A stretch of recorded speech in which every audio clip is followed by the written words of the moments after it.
Please, one. Yabamuna maha enefia da wiye Ghana ensemo yensa kana doni blemu madaroma yesra na don yere baako maka ye ho na ye de abremo kasebo ye na moke FM ni FM ka Peace FM ho stations akasem yense she pass fike simo obeka junction Accra Hello FM our despatch abonsemu okumasi adum ewie yi any station bebro apem wonum say ane maha adamase amamakwa abaidie ensome ewie yabo no ye de ba no ebini Mampenye His Excellency John Dramani Mahama edwa anka Lincoln University ede esense mu no ono de hanokra na obuoni ani dia wo emasuapo no edaso ejina ne ejina. There's a historic link between Ghana and Lincoln University. Whatever disagreements have come up, for me, Lincoln University holds a special place in my heart. President Oda Nooks ano Rashid Ibrahim so ediatu just legal education bill enra mashibedwa womo eje etomo no eya na muntu brane pa ya ebeboa ama obia wani je ho se wobesua emra no wanya kwan akobie. The very big step I are taking towards expansion of legal education in Ghana. I wish I continue to fight the system. Peace Kasiebo yene a lawyer for kukudam ebetwe nkomo e dia fa sa legal education bill ya enra mashibedwa ejitu mu no eho na DC ya wo atiwa is yera eneso wusuntim ene ono so ede atudwa se betumi a kwan awodo ne hyehyeye ede egu akwan mu a yede fa so etu fa ngudie no ye hwese betumi ede hyehyeye pa egu akwan mu na emu ayeden.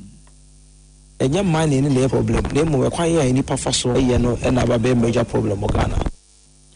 Sese ya ban esigina yese or side ni achre domestic bond market emu ye ne animdifo ebetwe ho enkomo na Licensed Surveyors Association of Ghana wo so kire sese ensase ho nsensem ba bia wasase no ano efiri ni bebe koka nyina no wo ebefa digital kwan so no matimi aye na boa ama wo mahunu wo enim ebusua we ne nsenka ya hodo na awiei ya bobo ni nyina no esinkonwa ede besomo.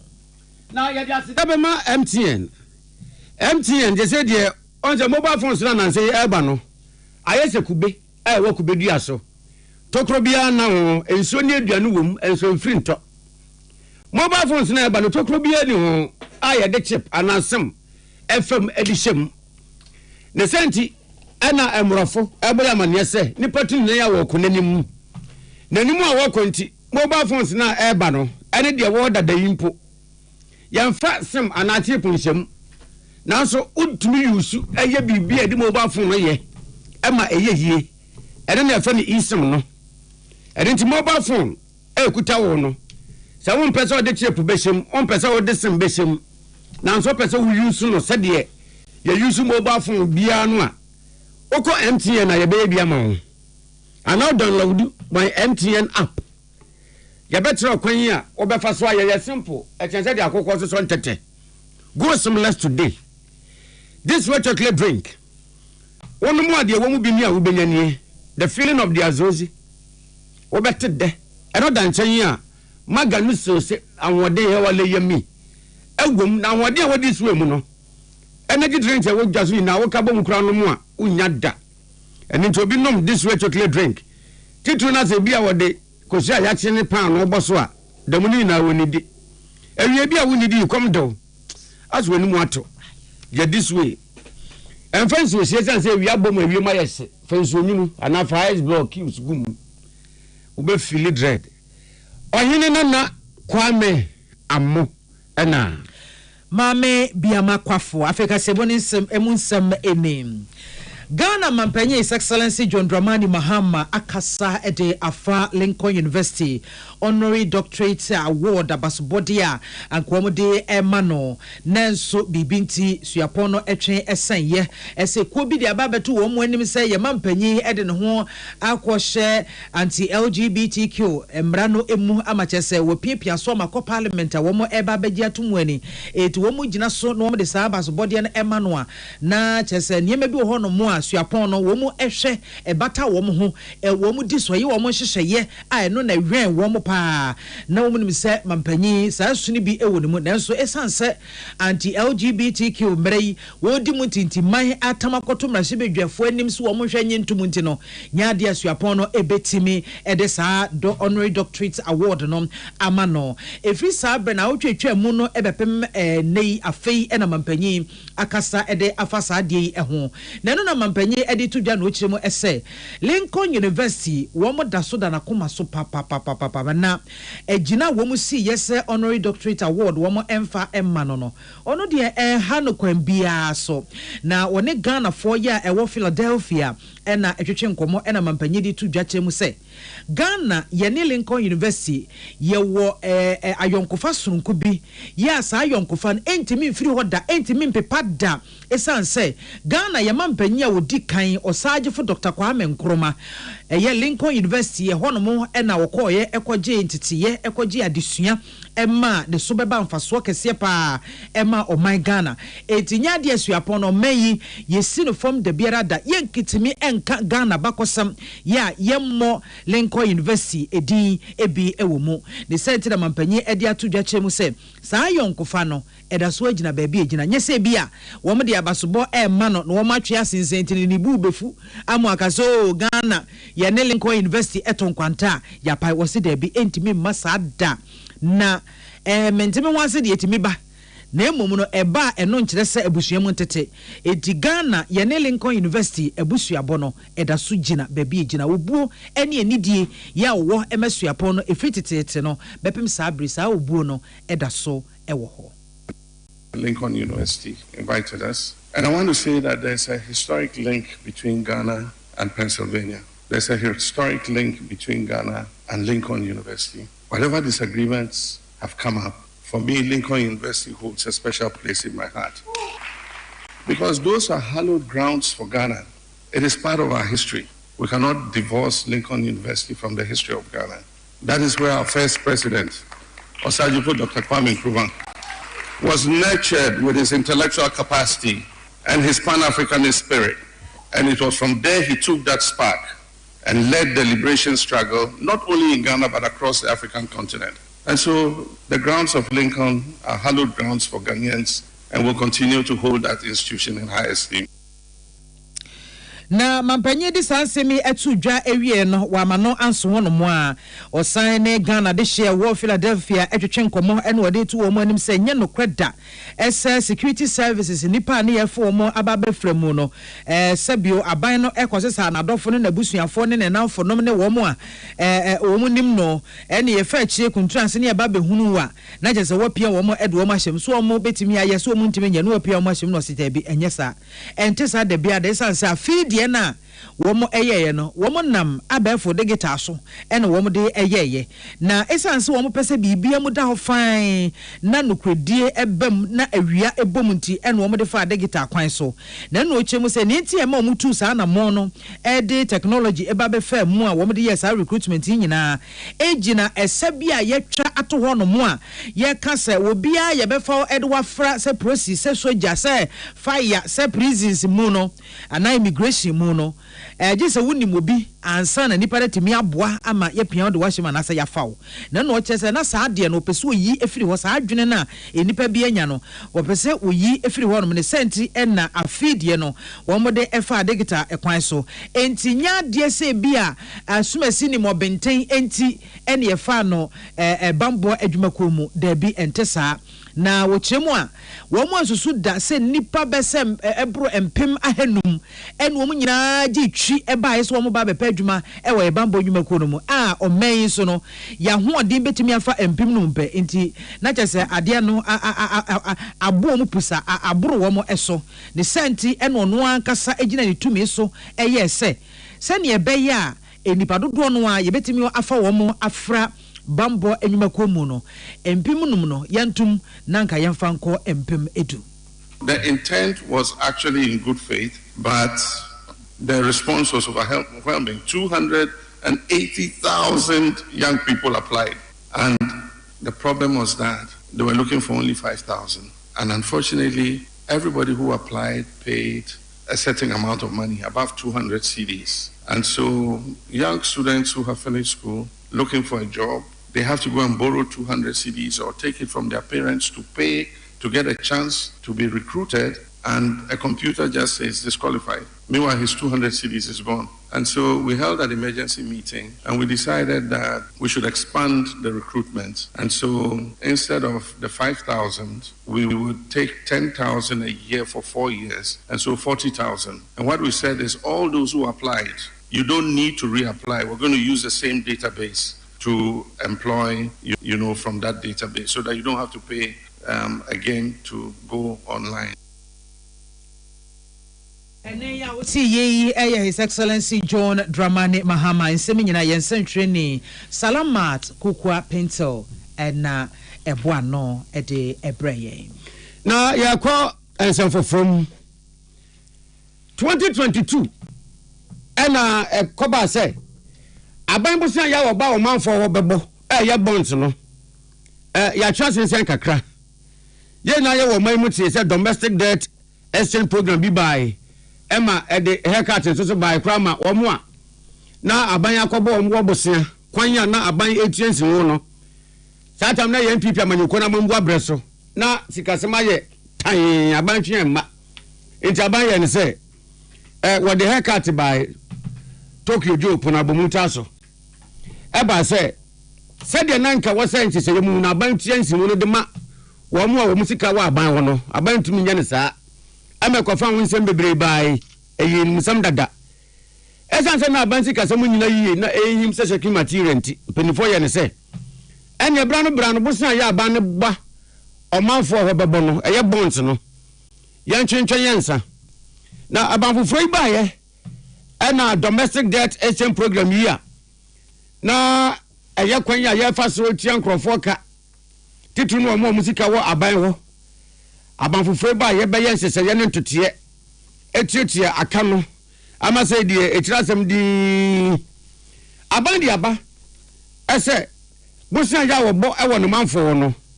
oba biewu na wabebo na we kura no nyame ya adomu a March bosumi ni de twato ye 30th ena aban besa se bie puno na wo ho a ya bo puno kokoko aban bonds ni ebie opobia wakoto na enchemu no doso de na nso yenkwa amaso na yenkwaje pade ehunufo nkyeremu ewa asem yeho na yemisa se aso gide ndi awotoso omanfo no wobi esa dia na no esi yenti economist Osanje senior lecturer at College of Education University of Ghana Dr. Hayford Mesa Airakwa Doc Peter from Sinerieni Mahen Minia Major so MIT upon so that's the reason so no adaje no bra when yama say yam monko me edikan say abaybo yaman yes say or the 7 years denominated bond be say 30th March year ebi say we cry the long overdue acheba doc minim won so so fam say de ohu no medas de do na senia wodi kan editor amanfo enimono na say ye bobosua ewo yankasa ye dweso ewo ye domestic bond no anata ye ko amanone na ya ko boro anata bobosua in the foreign denominated bonds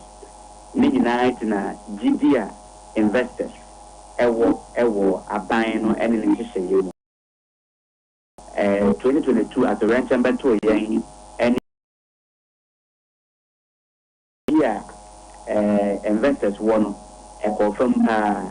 if you say over kaya debt exchange na domestic debt exchange I call so any IMF program no ema enipa bia na wode wosika ema ban bosiano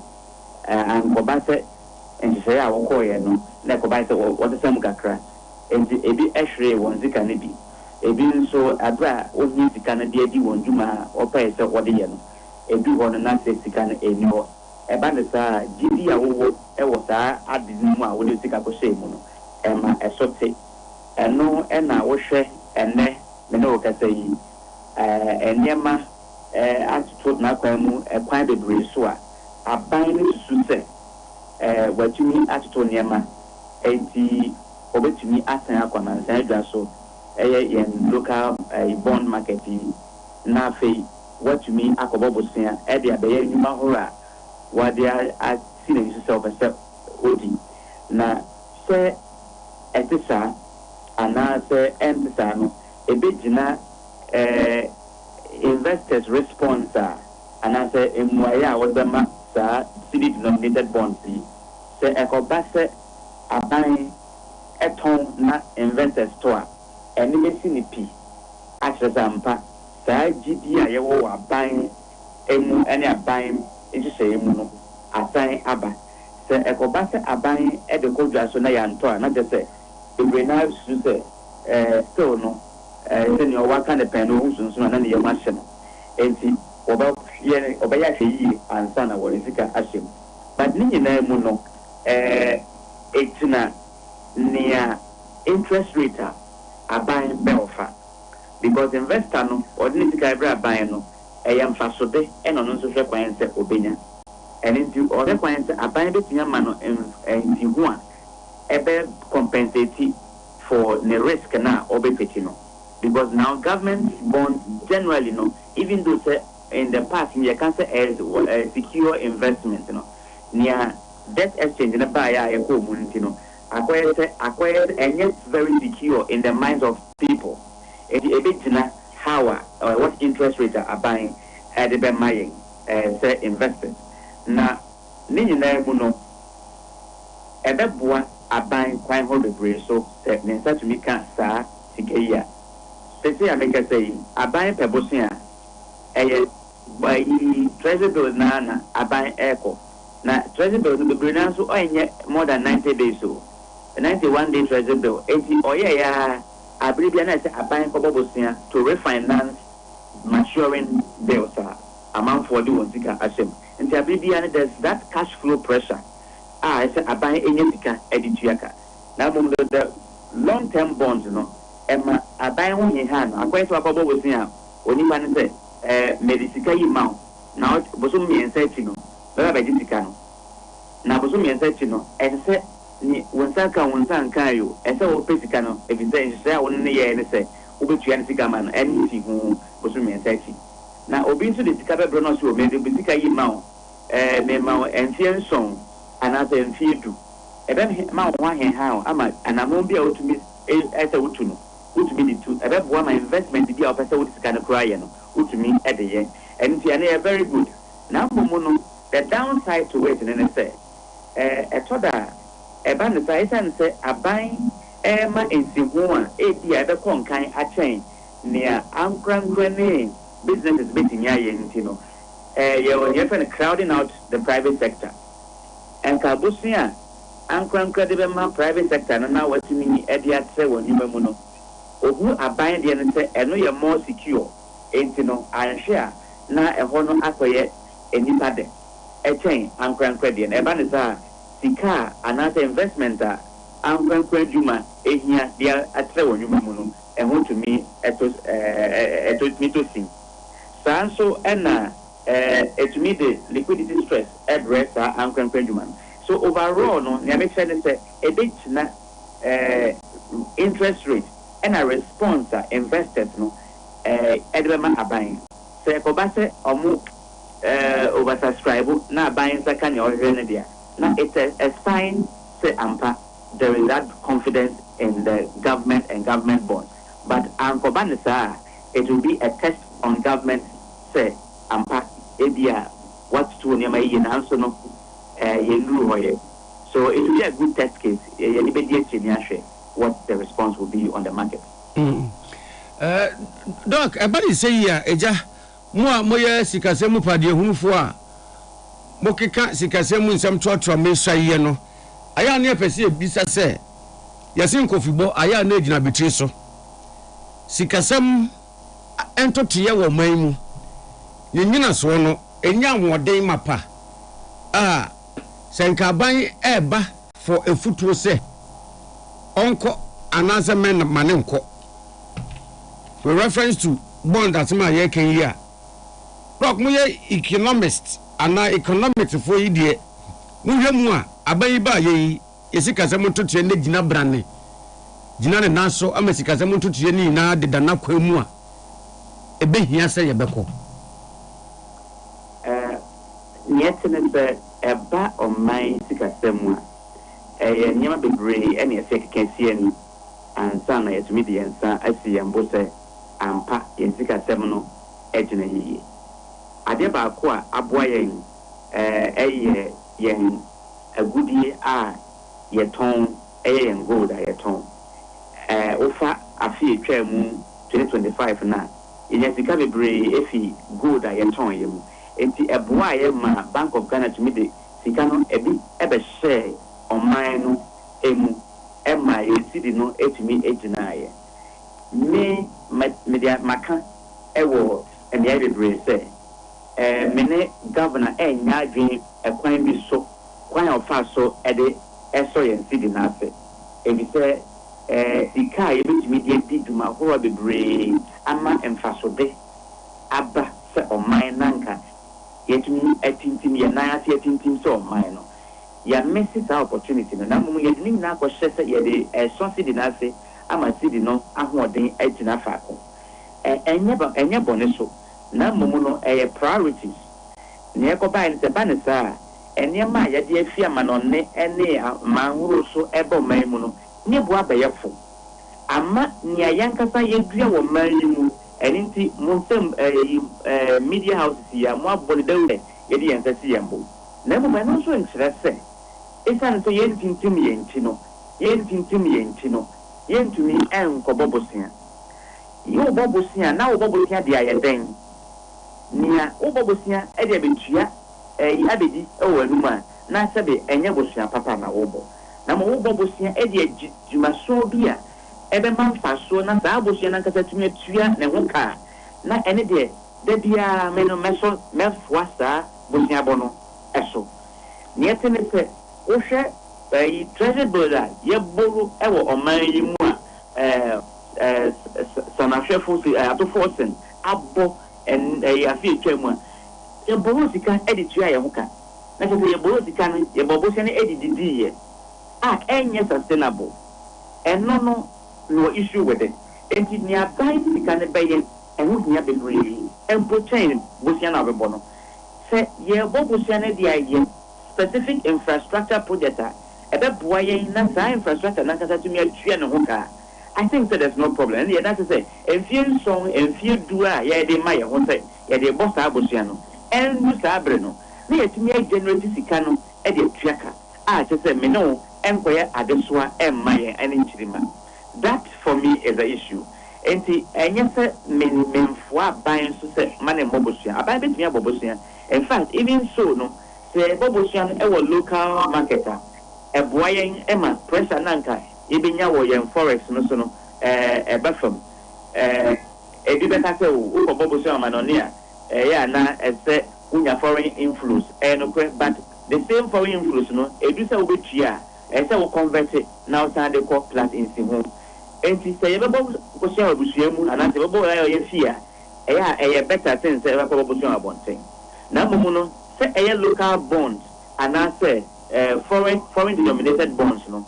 ni ayede ye no ehu hia me kura chain the source of bosia bono Baga ye Peace FM dase me na masene eduma pa moy Penia ne ka say ye Dr. Hayford Mesa Ayrakwa oye economist sanso senior lecturer at College of Education University of Ghana efa abanya na mo wa wotu say oba adese ho bosiabo de kan bonds no sha se nyam ya adoma match bosumi a ye wo mu eni da to so duasa ye odonfo ya adoma adwada ebey Yentu akase bono son concern for emo president ya oda National Union of Ghana Students NUX ano onokore ya obi a ohia emara Rashid Ibrahim ede atudwa se legal education bill ya enra mashebedwa eye ho adwuma egitu mu prekopen wo se eye na abrane namon a o menyetu a ebeboa ama obibia ne kondo so besua mra na watimi abetwitwa age mobro wa efo no nipa no etimi enya kwan no akwakusua saa emre yi na bra peace kasebo ye ne Rashid Ibrahim etwetwe nkomo eno chichiri mu ese emra no akwa ese oh my Ghana nyina ye ni ye baako ena sa ni baako na ehwe baabia ne sent no hwe mukura no a ye mra ye nsuku a na ye suapon a etete emranimfo no akande a waso mu nsaka se be ya ebetimi amoma fa nipa dodo ne ade no eni ho edubere na cha secretary sibi na womo afa na cha womo ekwa ne se womo ekone no ena sese ye biemu ato ho no mo ama kwan se suapon ahodo nyina wukọ sa ha na wukọ akosua emra ubetimi asua wie na afa ekire no hyehyɛ ya womo aye no mo atena se abom atwere nsɔhwe baako na cha se wudam yopo no cha se sa mre yi a womo age atumi no ebeboa papa. The very big step I are taking towards expansion of legal education in Ghana. I wish I continue to fight the system. I fighting the system. I said I want any legal education because in Ghana, 7 years to lawyer ratio is very low. To the extent that if you look at regions this is upper east, upper west. Lawyers are more than 20%. The over car, lawyers in the car. So there is uneven distribution of even lawyers in Ghana. I don't think. We really said this is a great step towards expansion of legal education in the country. The first system you know lawyer. Now, Ghana no, Ghana School of Law entrance exams in the option of any visa. You can pay 3,000 if you go to exams. Lawyer part, it will be 500 pay, it will be 800 pay. You know, you know that na classroom akusia. Ayo, say we emranim nipo. Eye Rashid Ibrahim. Na wo wie no sade atodwa bio se we beboa amache sese ano suapon obia etimi aye emra ne bi na boa manipa dodo no yenya emranimfo bebre wo maimu na obia wuhia lawyer ni homboa no wonya bi amana boa wo. Most of the concern has been say there's no space because Ghana School of Law it's a common personal. You see a Davian Kaho, and Yako. And it was a new bill now, or introducing some reforms via Adama universities law, some selected universities law, or one can a bit more training of lawyers. University is a University of Professional Studies, that's UPSC, KBST, the University of Ghana, Lagos, University of Cape Coast. All these universities in a game as well. This university, the more capacity I want to me actually players to become good lawyers. President Yaoda National Union of Ghana Students and Nonukre Mrenimni Rashid Ibrahim Yensen Treni Caleb Kojo Ade ena enenotwen komo. Na ewo bill ya ho ena ya bo ho komo awie yi. Sa legal education bill ya na ya kwa amano so na ye ne Akan director Ghana School of Law. Orakweku ansasare atwetwe nkomo. Yewra Peace FM sini awie yi ya Muhammad akwaba. Wadaroma yenye jaba ne mramu a aya na ehon nsem no nimde ne nse dan wie peye ne titro bi so a wotie ya wate se legal education bill bi aba owofo no opese ne ba kratia na ewuraba ekoye lawyer ni wate ni sei no eden na wo mu a esese oni no ema ne neje yo mi da se mi de ya dua mami ya no enana ndi ndo anga kandi de sa photo o ye lawyer ita o ko lo nanga na pe ko lo ete o to na photo ta termination na ita de gamu no yi omra ya no pa ejina de ya so ta Dominica, you know, I am talking about two and no, Omugina, so a good law. This is the anomaly to be the officer of the past law. Yellow to Moon, it's me up for taking the law, what for a law, no. you know, everything. Say the na nanga. 80,000 copies.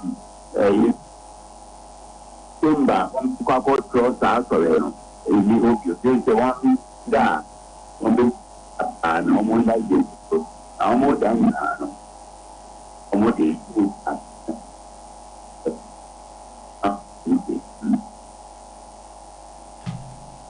hello, Yara. Yeah, Papa. You, what I want, Nala, you move to Tracy Kakra, and a be a best reserve, Obama, and so Kakramay. Midday.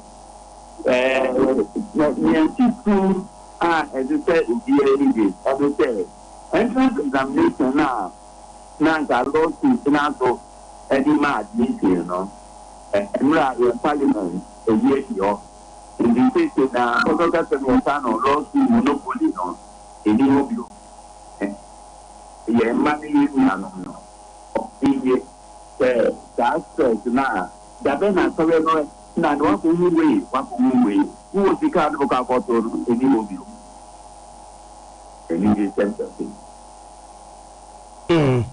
Now, if it is in training, say, and I say, and command by say, school for BP, Emra, more this year, Quano Munya. I am mentioned more than say, I didn't in the kitchen was in the pay to do Rura. When now, Ebba Quayama, certain selected universities be. And so actually, Emrem, I dare say, in Quebec, Ghana School of Law, no? Yebisa say, Ebema Aquinin, a lawyer for him, Renimu for no, and Medoso, and defeat purpose in Akan, Nanka, I say, School of Law, Kwan and Country. Yes, sir, Paso, every year, every 2 years, I'm a year, 10 years, Paso. Seven said, Tiziano, and the 4 years campaign, no. Now, Mokan said, one of all go to my and I need to law students go to my not woman Satan, almost now. Almost one the law students are said, and they say, one the law entrance exam next year. And we are a political talk, and they know my now. For farming woman or cannot be there. Obi abeto yellow, Mama Wamquani, now one on the law, no more. Woman school now. Sorry, any negative count, I find a movie. Political party, dear Mambu, Omuja, Emma is defeating. No, that sound about the corner, dear, no bien, low. And the next sound of the corner. Na politicians no ba be say we NDC ni enti oba so rebra Montrobi we NDC ni onyaduwa Montrobi na akọ na ya nhwe bi a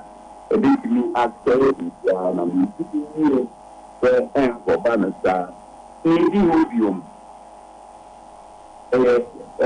broker here na anga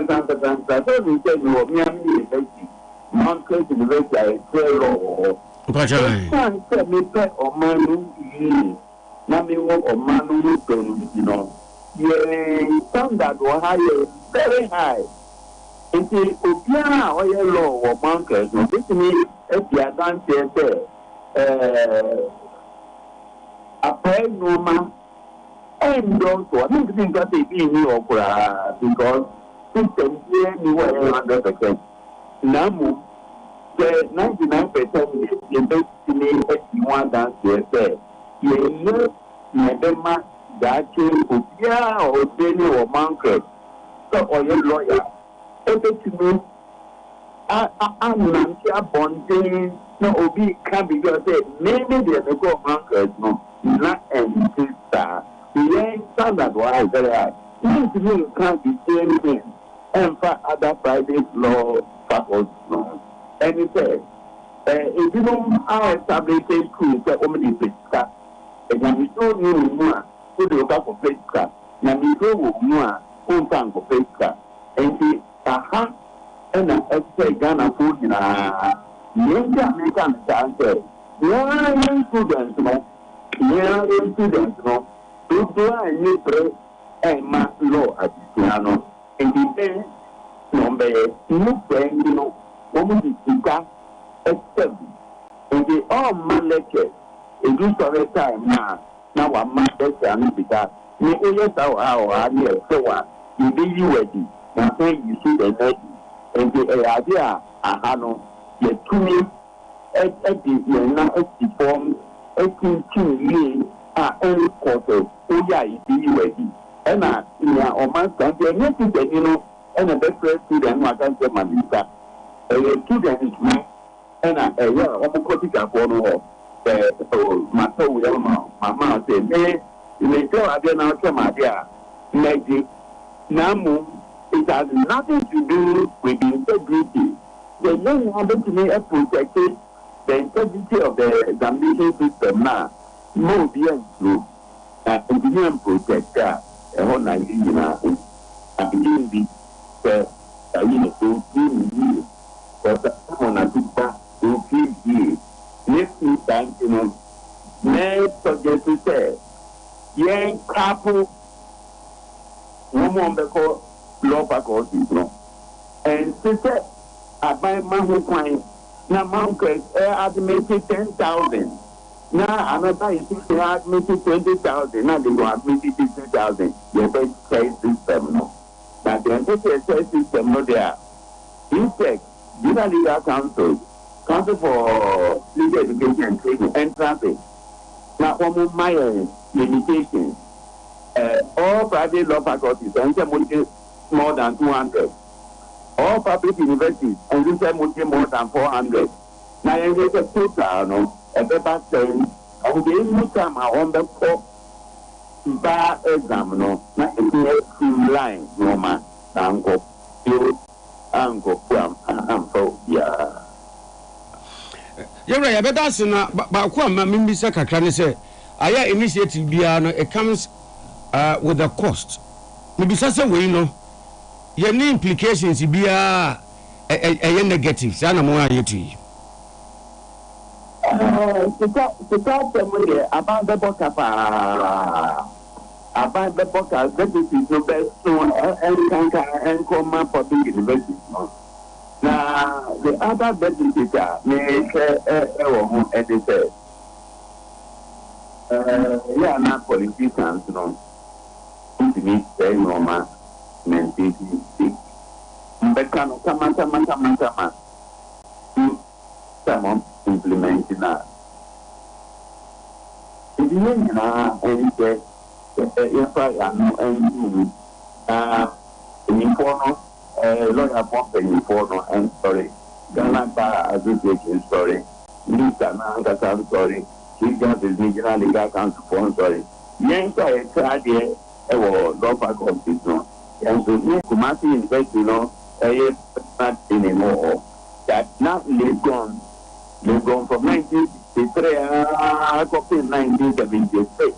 now the professional thing anymore in Banco have to that this me as a facilities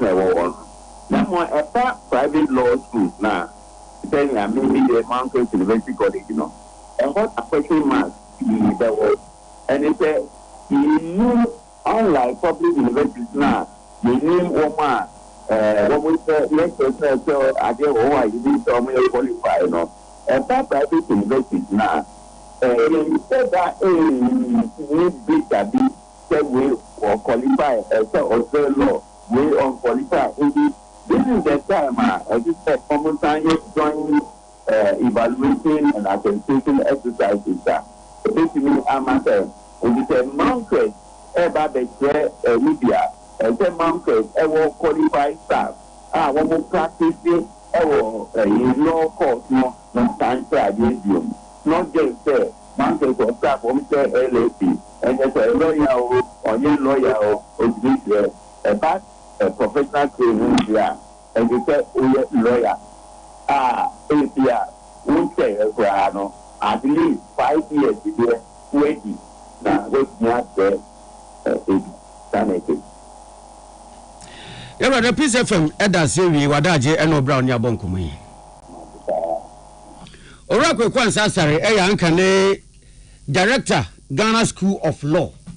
ana yene ne bonkomo yi Peace FM awia prensu breka sebo ene waso egu a otie no yento aso na yen concern foforo emu Volta Aluminium Company Limited Valco womo ene aboafo ahodo ne womo manigi ho so omdom sika eba be hye adwumakuo no mu asinkonwa etwetwe nkomo sebe ya wo betimi adada niema eni edi bia ka ho ansana so womo de beko amanone akwa akoton niema womo eye ni bia womo edi akọ na ni nyina efa anamuntu ahodo a womo ehwese bauxite ya yetu ewo mayimu no yensoa ne hunu mu saa emfa enkwa amano nemum ne betimi aye ho bibi kakra se ne beya ebo no betimi afe amayen na board member Odavalco ano onukro ya eye evaluate ajomoro dwura mrashebedwane ono abokofi ako noko en wone peace kase ebotwetwe nkomo no okire mu ese se Ghana yen bauxite no yetam no ro saa ne de kwa amano ne a wo mo ton bia wo ton $45 womo to no $45 every year ho enas womo ko ekosakra mu ye ho niema ne ade na womo de ba ton no eye $4,500 no chese ano den dodo enti sani abiding hye ya ba se reset bibia na Ghana efam gudie ahodo a yetu no yentase ne saa ne hunu mu emfa nkwa amano ne emmo mama yente efa kitwe bi nemum no ye de befa mfidie mu ne atimi adadani kakrakra ma eho ate ansa ne ye de akono ebeboa ami atimi enya amano sika emu odu na ye de chemuse enkomo a womo atwetwe bepem saa bere no eneme nyina deda na kwan mu a womu ewogidie mapase enhyehyeye eda ho no womu nyina fanu no betimi ediso na etimi aboa ama Valco asan so agina ne nan so ebiem beboa biebie nwuma ama mabu no so enya bi aye into na $1 billion ton of bauxite so abra infaso said of many onya yenya and basically as board members na ya the combiado you be making sure that the investors album ama Valco even with that support Valco we ejuma abakwan ebe fodo na ebube mu abakwan ebe fodo na ya fix the old machines obsolete machines no to basically ya Simex share or a Chinese company also they are into productions of those machineries because mama kind there aluminium ya da we are no trade no problem because nzema bebre around that Bibia with the aluminium or the until the market is huge. Basically, this meeting is to partner to ensure that Ebama Valco, Wababa, Wafamita, and Pefra. Now, why hear the benefits to Ghana? To the benefit of every Ghanaian. Ejuma Roba, we're talking about 5,000 plus jobs. On pay direct, indirect to them, more than 10,000. No one update, but we're kind there. Valco is coming back to life.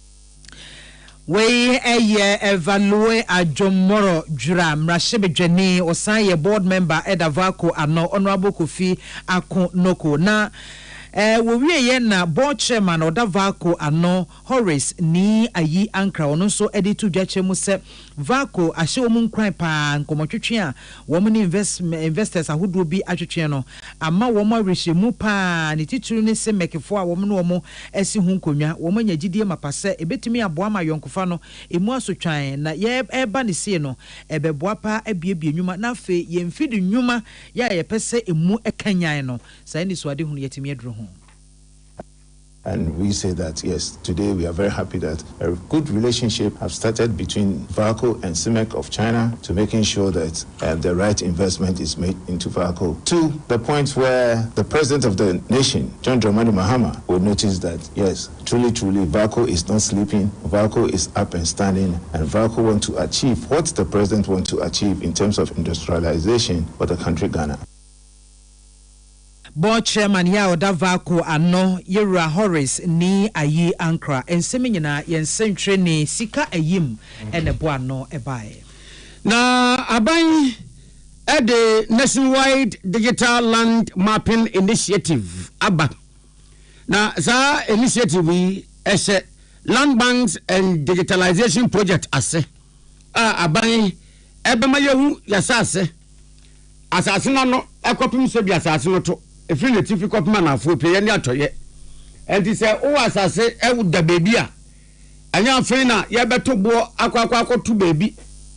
na ya nante atwa kwan akwakwa bebi ebo no to ne waka se o masase ne hye so ne da bi we no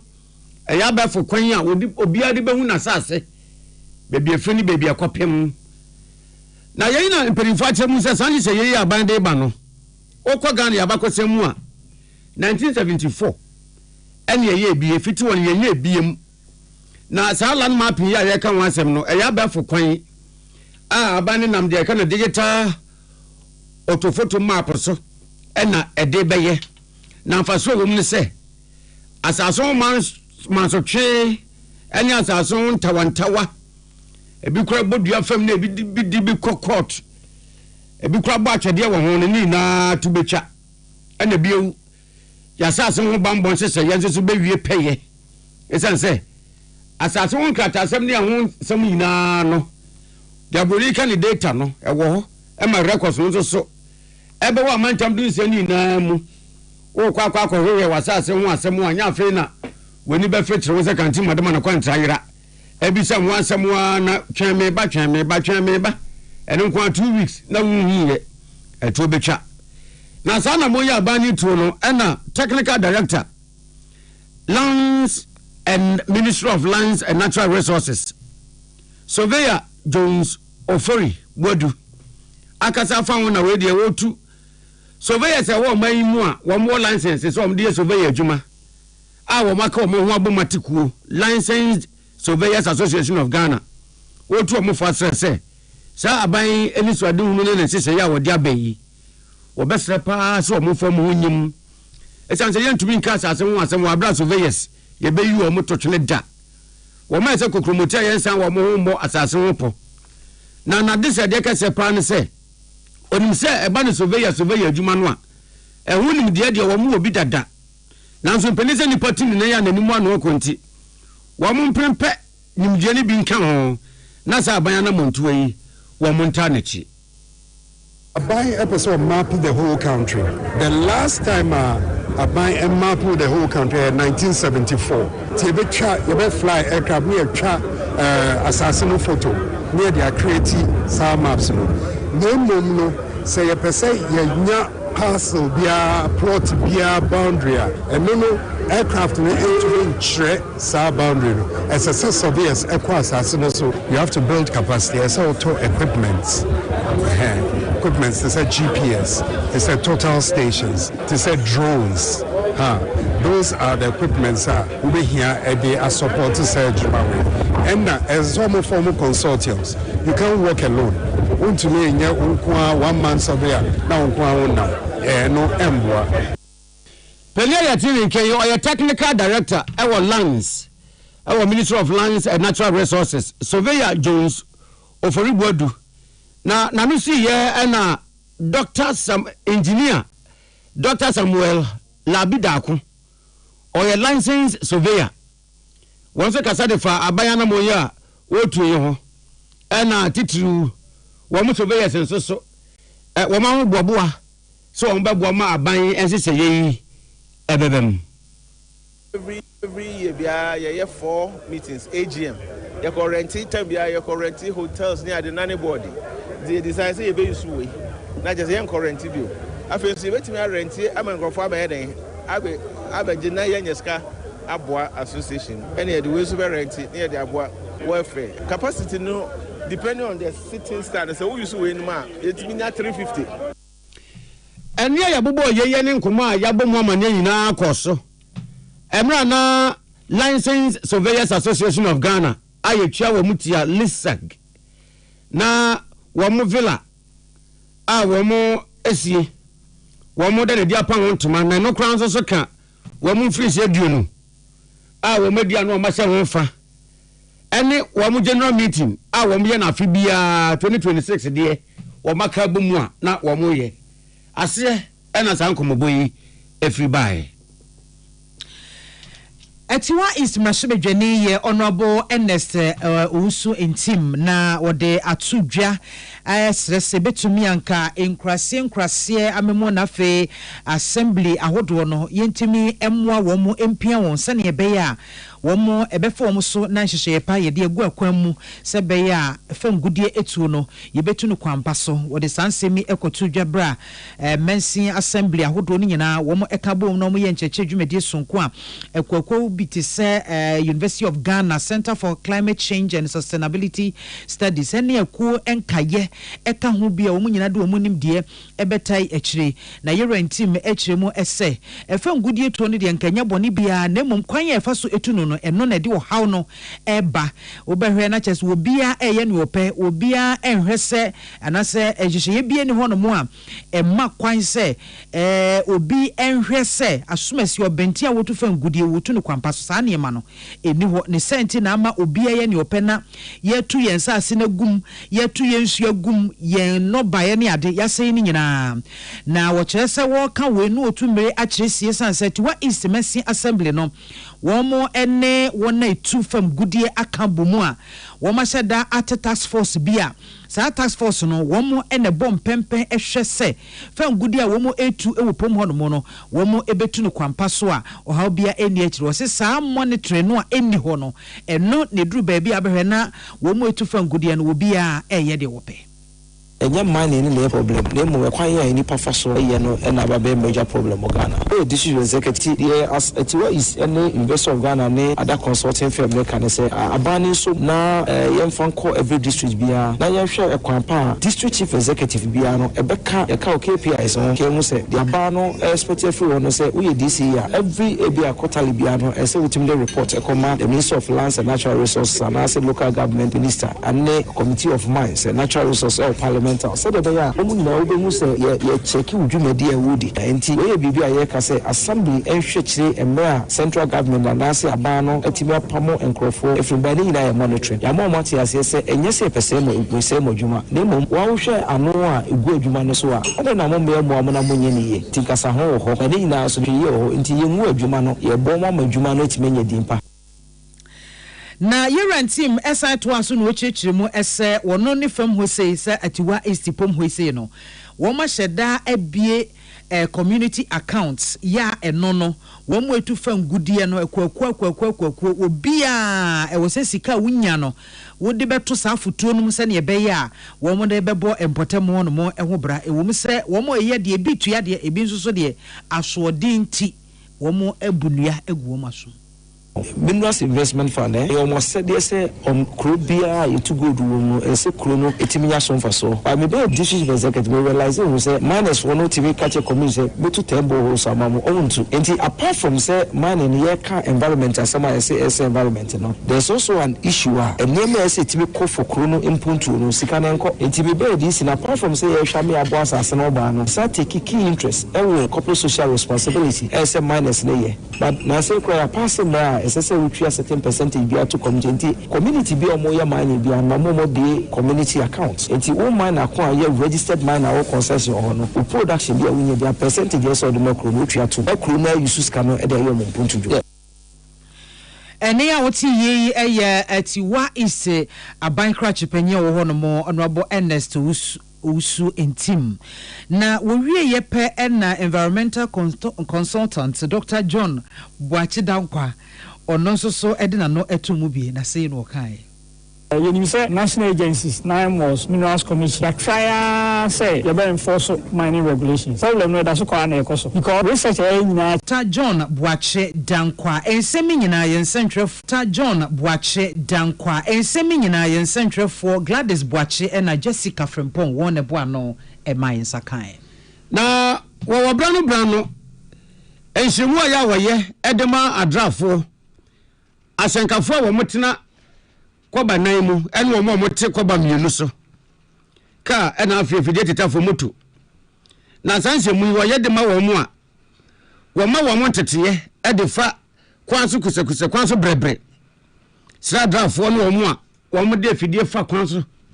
nia wo mo nye aye beti akonsia so ebrekona mu so wo mu na ka bomu bompaye a Serene Insurance National All Drivers Prayer and Road Safety Summit. Afide na baso. Na Midday say na Greater Accra Regional Director of National Road Safety Authority, Joshua Quest. Any piece FM kasa ya no say. ehia pa se ye ya honam di a ye ma adrafo ne asenkafo ne wo mo a wo mo di afidie nam kwantempon so nim die ntete kasa kire ne afutuo no na ye bɔ mpan so asre sanse trone se ye no honam ne moja ne nya bia na sunsumu kra no me bi sensen kwa mu a nyame ampata o ka duro na ekochi fa so pe adane abutu wa bra wonko speed bia anso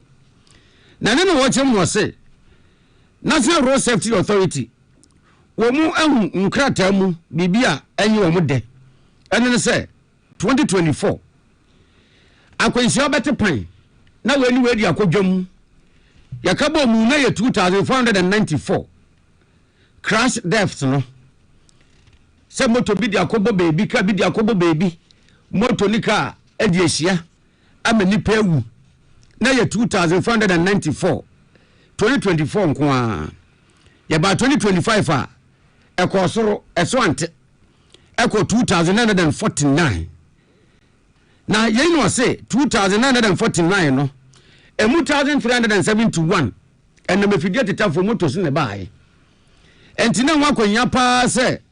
efutuo no wo mde komotofo no so ese wo mu hwe yie sede wo mu twi moto no wo ya kwantempon so ebiewu bonzo biti moto so na helmet ya eboni pati konkura mo ban no onhye bi se driver no na sebi a de otinati no so a endo onhye bi wo yoba ne Brazilian henkwa na butiliti ana ko ru awabo be man so bia ne ponkesi na pempem nko a helmet nka ho wo se no sa na kwansia ba ebia dia wo twu moto ne de ne tibo okura no helmet ne nti ne ti na be ne ya no kronya para ana alagben ebeko na passenger na won wan say we ne de e de hawo na helmet asema wo ken no sense wo kono ofo de nye northern region say de yenim say ni awo mo de ye movement wo mo de koba eye buzanga vovo ponko abodan bicycle e na afie tetafo moto yi na wo mo mutwi moto e wo northern region no wo mo say helmet na bi aso to wo a wo munya bi mutu o mutie o sense so helmet no ana ne boy yo mo den ya wo mu ntobio ade a wo mo de helmet awo northern region eye ekura Calabash edunu mpito ni nsafufuo yi no bi timoto na Calabash ni butuniti na na wo mu chemu se wo bo wa Calabash na no anya den anya lomimpo ebetumi apaapai na Calabash na so sanye ebetumi akova waso ntemu nyina enso nyonko beye wabonu ntokro won chenchen de ahoma de hata so nyama ebi ebi kura so de roba yi ade bosika mu e na ahye ne side and side entubon so hye ase krabache na ehye no mu de nam pani chemu se ahomete pa na senti a wo mani abra wo mu ka ne se ni se we ya wo mu de Calabash ekura na ye helmet wo no fi wo ma hwa nka obi beka so eye bon se nche obi nso bakwa akwa se bia tubon so akrabache mapot no de obutuniti se ono so helmet no na na se bia ne yere seva odomo chance bi na obutuniti enu nti na se hwan akwa nya pa se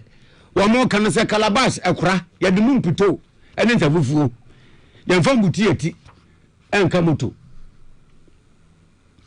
People in the north, some of them are even using Calabash. Calabash or the air helmet. But now I understand that they've told them and they've stopped all these things. When you take somebody who is a passenger on your motorbike, they call them the pillion rider. These pillion riders are supposed to also be in helmets, protective gear, but they are not wearing this helmet, and it is really creating a lot of report. In the north they do their own thing. They think that maybe Calabash is ignorance. Okay. The person thinks that the only thing, so it means that you can use it. Out of the crashes, last year alone, 2025. 2,949 in a young perform year. Now, out of the 2,949, we are saying that 1,371 Okada crashes. There you are Kenya Greater Accra Regional Director, Edema National Road Safety Authority, Joshua Quest. And what Rayana COP Very Reverend George Arthur, our chaplain, our Ghana Police Service.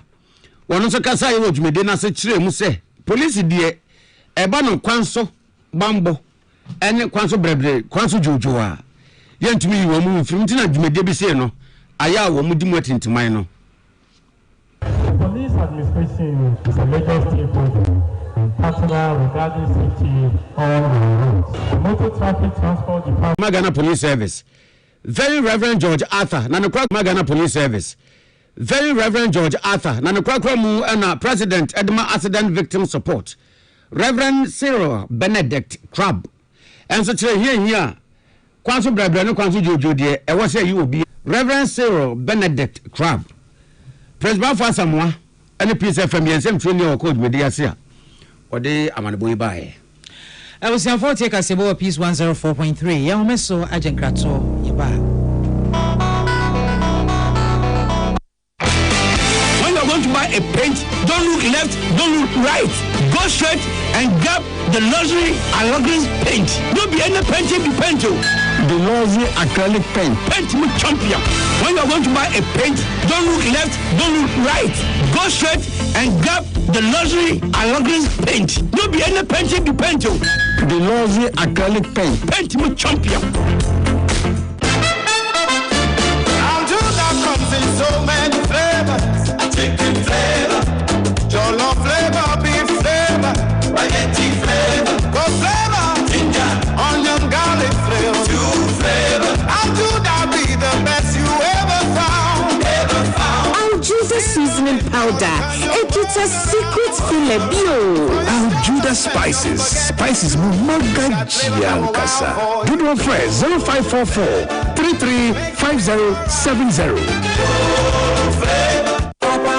Ghana found what the Abuzumi. A Polytank in the one idea. A Independence Day bonus for Polytank dealer beer. What Ghana Fana have a beer. The question was Sumo Super Tank. The answer over 1,000 Ghana city for free. Polytank Sumo Super Tank. No, yet the Abuba Sumianza. And to a warning mensa. Mawasha Wasuji. Moshi baby. Enter beer. Question with the end. Polytank here. Yanjimumu online. Polytank, the original. Always the best.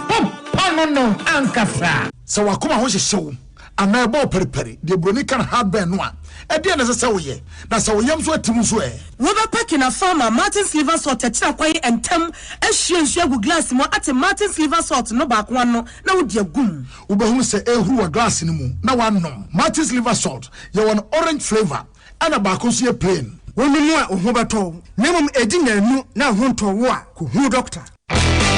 When you're going to buy a paint, don't look left, don't look right. Go straight and grab the luxury Allegris paint. Don't be any painting you paint to. The luxury acrylic paint. Paint me champion. When you're going to buy a paint, don't look left, don't look right. Go straight and grab the luxury Allegris paint. Don't be any painting you paint to.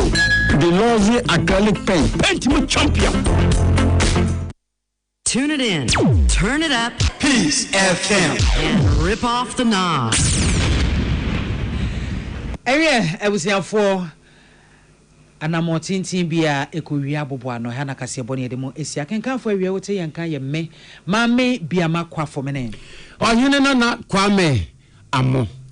yemfa sede ni kabiama MTN se sia de ego no seamless ankasa e 2% go seamless a eno ane se obe download my MTN app no na chese wudam yopo efuna ba ne edie an ye gi asra no anyi bia ye so mo weregu